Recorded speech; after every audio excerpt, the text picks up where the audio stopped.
Hey guys, welcome back to my channel. And as you read the title, I got rid of my iPhone 10 after using it for more than 6 months.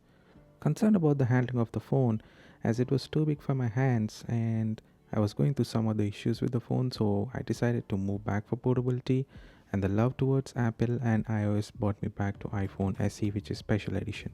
I bought this just considering the screen size, which I bought after using iPhone 6s and 6 Plus. The phone has same design as 5s, but the internals were upgraded. Here are my three reasons why you should still consider this phone in 2018, starting with the ergonomics. The first thing that comes into mind when speaking about the phone layout is the buttons. The physical buttons on this phone are really solid. You can sense them when you touch the button, that is either the volume rocker or the power button. The overall material used on this phone is really solid, just as how Apple has been doing in all of its previous generation models and current models as well. I've been using this phone since a couple of days now, and the buttons on this phone are really makes it apart from the present phones, that is 10 and the later editions. The power button on this phone is on top comparing to its successors, which were moved to the right side of the phone. As said earlier, the buttons are really solid, which makes the sensitiveness on the fingers to be somewhat as if you're touching real metal.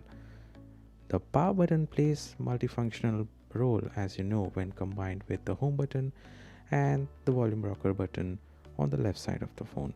There are certain things that are really amazing about this phone comparing to its things like the size, the button layout and other things. The next thing, the most important one, is a 3.5 mm audio jack. Well, as you know, a lot of people still use wired headphones, which have certain advantages comparing to the new generation wireless headphones, which purely rely on battery supply. So you have a lot of plenty of options in the market as of today for good audio solutions. The phone has square edges, which makes it really feel good in hand with overall grip, which I wasn't having at all in the iPhone 10 because of its glass and the soft edges.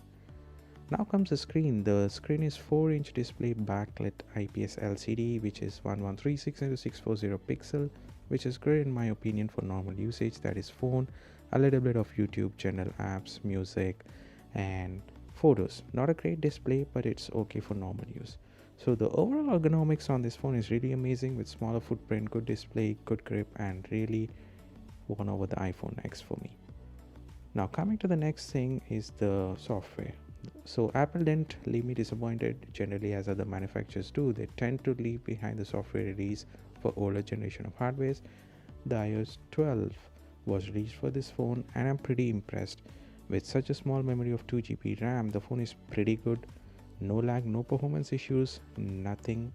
And with the great features of iOS on a small footprint is really surprising for me. My model has only 32 GB of total capacity, and the upgrade just took 2 GB of the space, which is pretty okay for me because my needs on phone are pretty minimal, as I said. So these are the few things that brought me back to this phone: the ergonomics, the overall footprint, the software, the screen, the price. Of course, you can get an unlocked version on eBay or third-party site for about $150, which is pretty good for the present price comparing to what the present prices speak about. They are like more than 10 times costlier than this phone. With a simple and a transparent case as well, the phone doesn't really get bulky at all.